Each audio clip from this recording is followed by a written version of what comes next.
Hi, I'm Jeff, and welcome to another one of my videos where I take a look at all the new comic books coming out on either February 22nd or 23rd, 2022.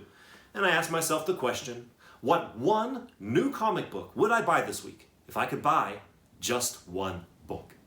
I've got a lot I want to talk to you all about in this video, so let's jump right into it. First, I want to take a look back to my video from 2 weeks ago and talk to you a little bit about some of the books that I mentioned in it. First one I want to talk to you about is Avengers, issue number 53. I picked up 3 of them. This is the first appearance of Red Panther, which is essentially just Black Panther in a red suit that gives him extra protection against magic. This book is selling for about $10 on the regular, so that's a nice little bump in value over cover price. Now, I believe Red Panther was a little bit underused in this issue, but it was a first full appearance, so there is no denying that. Now, this brings up something that is going to be a bit of a theme in this video, which is a gut feeling that I have, and it's purely a gut feeling, that the Marvel Cinematic Universe and the Marvel publishing entity is working very close together. They are not working independently. They are very aware of what one is doing. And I believe that they are planting the seeds for the future in these comic books. And considering how much magic is being focused on in the MCU right now, I don't think that that's going to go away completely down the road. So I think it makes sense that I don't think it's an accident that we got the introduction of a costume from the Black Panther that helps give him extra protection from magic. So I don't know if we'll see this in a year or in 5 years or in 20 years. I don't know. But I don't think it's an accident. And once again, is this a bit of a leap on my part? Absolutely, it's a leap on my part. But if you can get in on this book for cover price, maybe even if you're able to get it for around the $10 price that it's going for right now, it might be one to consider picking up. Because once again, like I said, I think I have a gut feeling that once again, they're planting the seeds for the future of the MCU in these books. In addition, I picked up 2 copies of this variant for Avengers issue number 53, featuring the Red Panther. Now, I picked this one up. I wasn't going to pick up any variants for this. I was just going to pick up the A cover. When I'm speccing on a book like this, generally I just pick up the A cover because that's the one to get. But a few weeks ago, I mentioned to you all that I suggested that when there is a hot book coming out that week, new, check out eBay sold listings the morning it comes out. See what is going on in the secondary market for that book before you run out to purchase it. And I did that with this book, and I saw that this variant was selling for more than the A cover. The A cover is selling to this day for about $10. These are selling from anywhere from $15 to $20. So once I saw that the secondary market had embraced this cover, I'm not exactly sure why. It's just a Miles cover. It's a cool Miles cover. If it was the first, if Red Panther was on this cover, I'd be like, buy that one. Definitely, no question. But it's just Miles. But for some reason, the secondary market has embraced this cover over the A cover. So I'm glad that I checked the eBay sold listings. I'm glad that I was aware of that when I went to go make my purchases, because I grabbed the 2 copies of this that I was able to get, and once again, turns out that they're more valuable than the A cover. So check those eBay sold listings. The next one I want to mention to you is it's this Star Wars, Darth Vader, issue number 20, this Sprouse variant. This is the first appearance of Grogu and the Mandalorian in comic books. I know that I mentioned there was some debate about that, but I think time is going to tell that this is going to be considered the first appearance of them in comic books. This book is selling for anywhere from $15 to $20. The funny thing is that I saw this coming a mile away before FOC, before like a lot of people did, and I didn't do anything about it. I knew it was probably going to be hot, and I didn't do anything about it, so I was lucky to get my hands on just this one copy of it. I really hope that you were able to get your hands on a copy of it as well, because I do not think that these characters are going away anytime soon. I do believe that this comic book will hold value long term, and I think it's a good one to have, so I hope you were able to get your hands on a copy. And finally, my just one book pick from 2 weeks ago was Black Panther issue number 3, specifically this Joe Jusko Marvel Masterpieces variant that was released 2 weeks after the initial release of Black Panther issue number 3. I was once again lucky to get my hands on this. I was, because I pay attention, I was one of the few people that even knew it was coming out, and my LCS got 3 copies of it, and I got one of them. And it's a really nice looking copy of it too. So I was very, very glad to get my hands on this. Now, this book is selling for anywhere from $20 to $30. It seems like the prices have leveled out a little bit on this title in general, this issue in general. It seems like the B cover that I have and the C cover that I have are selling for about $20 to $30, maybe with the B cover being just a little bit more consistently in the $30 range. And the A cover seems to be selling for about $40 consistently. It was more even at one point, and time will tell. I really like the B cover, and this C cover is pretty cool as well. Once again, to remind you all why this book is valuable, it's because it has the first appearance of Tosin. I forget his last name. Let's just call him Tosin. It has a nice 10-page story about this character in here, and it's good. And it is clearly teeing up the future for this character. This is not just some rando character that they threw in and we're not going to hear from again. We are absolutely going to be hearing more from Tosin. And once again, I remind you of the theme of this video of sorts, which is my belief that there is a lot of synergy between the Marvel Cinematic Universe and what the publishers at Marvel Comics are doing. And I think that we will absolutely see Tosin, not only more in comic books, but down the line, will it be 5 years, 10 years, 20 years? I don't know. But I do believe that Tosin is being teed up to be the future of Black Panther. And I think that that will include an appearance in the Marvel Cinematic Universe. So I think that this is a really great book to get your hands on. You know, I'm even starting to ask myself, I usually don't like to spend a lot of money on new books when they pop up in value. I figured to myself, either I got it for cover price and I'm lucky, or I missed the boat.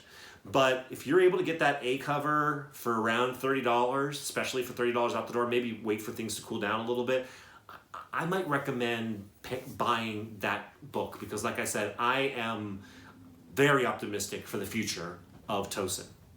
Okay, let's go ahead and move forward and talk about the books that are coming out this week. First, I want to let you know what I am pulling this week. I am pulling Berserker issue number 7. I'm also pulling DC versus Vampires issue number 5. I'm pulling The Department of Truth issue number 16. And I am pulling House of Slaughter issue number 5.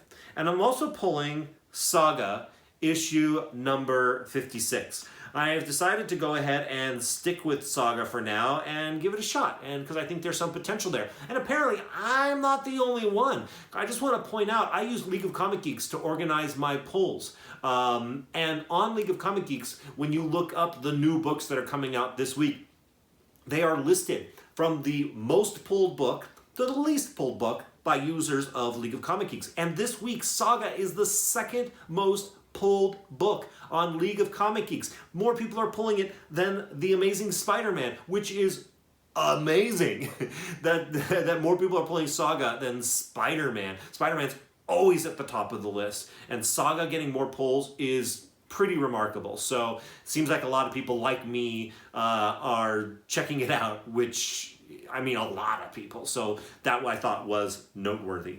Something else that I think is noteworthy this week is that there is an issue of Captain Marvel coming out, Captain Marvel 36. And the variant cover is a spoiler variant. Now, I'm going to share what that spoiler cover is with all of you. If you don't want to be spoiled, I will invite you to close your eyes in 3, 2, 1. Close your eyes because here it is.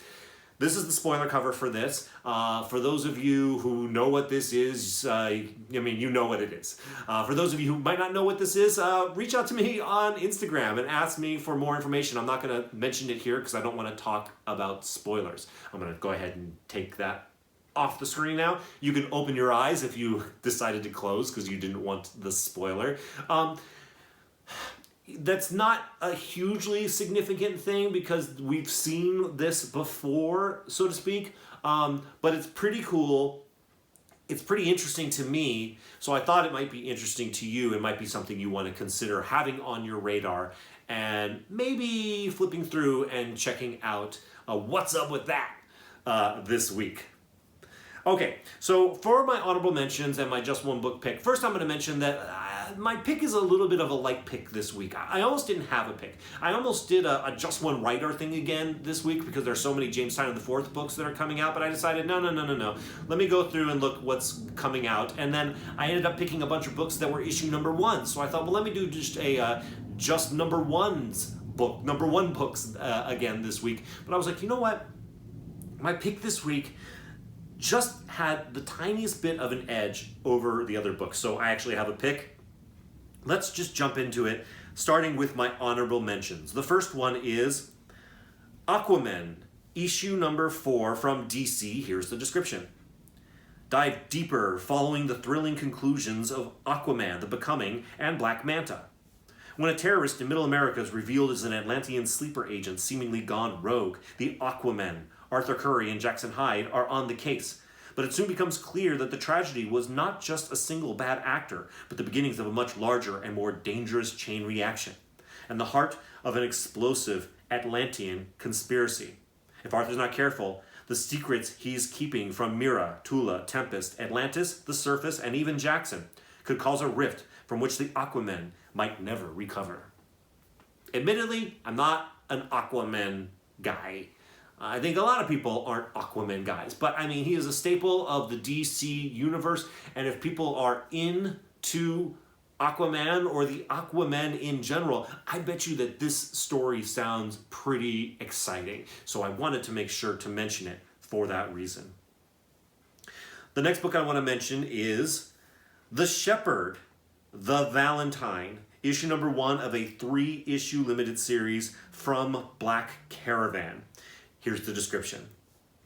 Like their father, Professor Lawrence Miller, aka the Shepherd, Lexi and her little brother Nico are lightning rods for those in greatest needs. One such person shows up at their door, a little girl named Violet, V for short. V has recently escaped the clutches of a vicious killer. Traumatized but angry, the girl explains that when she was taken, she was carrying a gift for her mother. In the chaos of her escape, it was left behind. Now V wants it back. She comes to ask Lexi and Nico for help. They are all in way over their heads. Okay, this plot is kind of sort of so, I'm going to use the word stupid. It might be brilliant and truly original. And I say stupid because the concept of a little girl that wants to go back to where they were abducted by a violent killer so that they can reclaim a present that they had for their mother seems a little far-fetched. But it also just could be brilliant, you know? There could be something that's so important about that they're willing to risk their life to get this thing back. I don't buy it so much in reality, but it could end up being a really good story if you can get past the kind of like, really?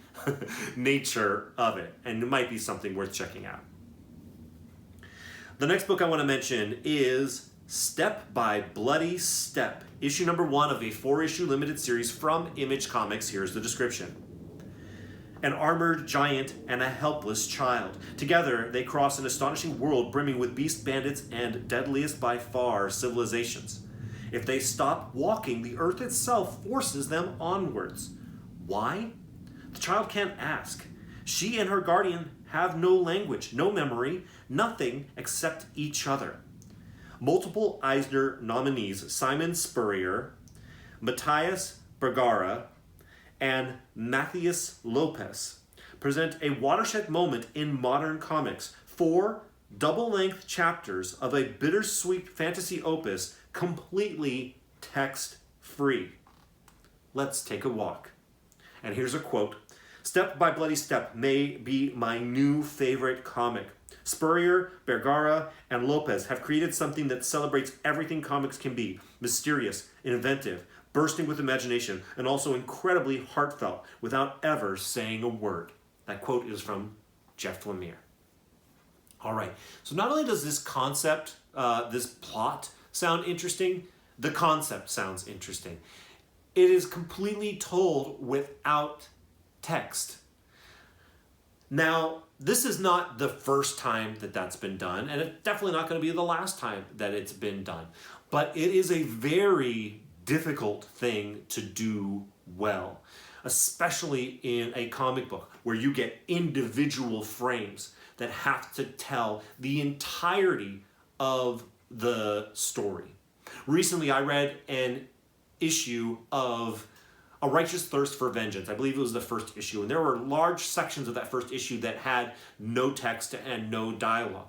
And often in a comic book, when there's no dialogue, I find myself burning through it much too quickly. But when all this story and information is being provided to the reader, frame by frame, I found myself in this instance slowing down and taking in every little detail, because I didn't want to miss any detail of the images, because I knew that that's where the story was.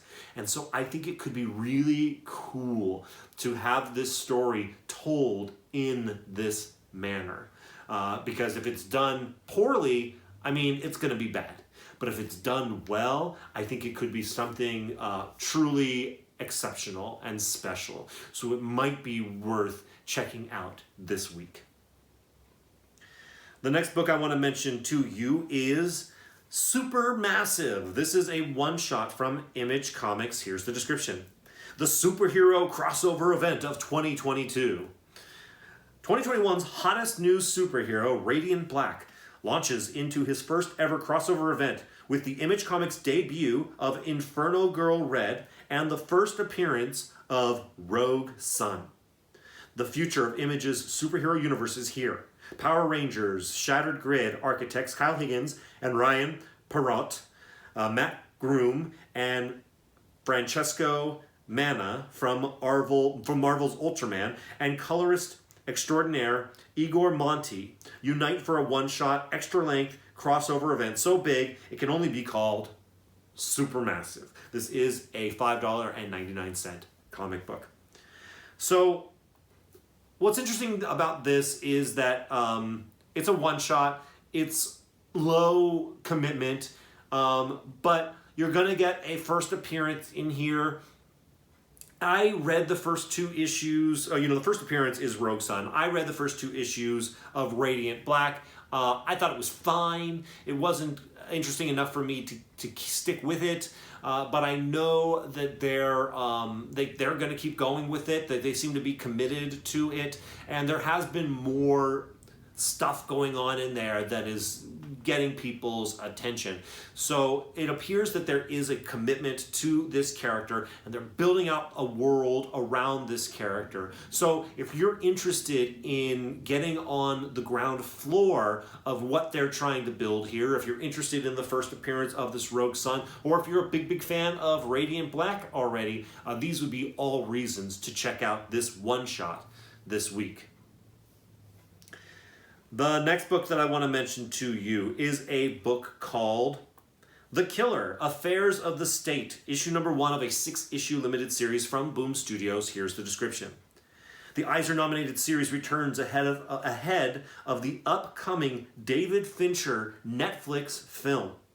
Caught and put to work as an on-call assassin for the French government, Killer has to adjust to working with a handler, a partner, and living life as a civilian. An underhanded target, a City Hall employee, leads Killer and his partner, Nicholas, toward a sinister web of citywide corruption. But while Nicholas assures Killer that it's all for the greater good, will Killer ever be able to get back to his nihilistic lifestyle, free from debt and government associations?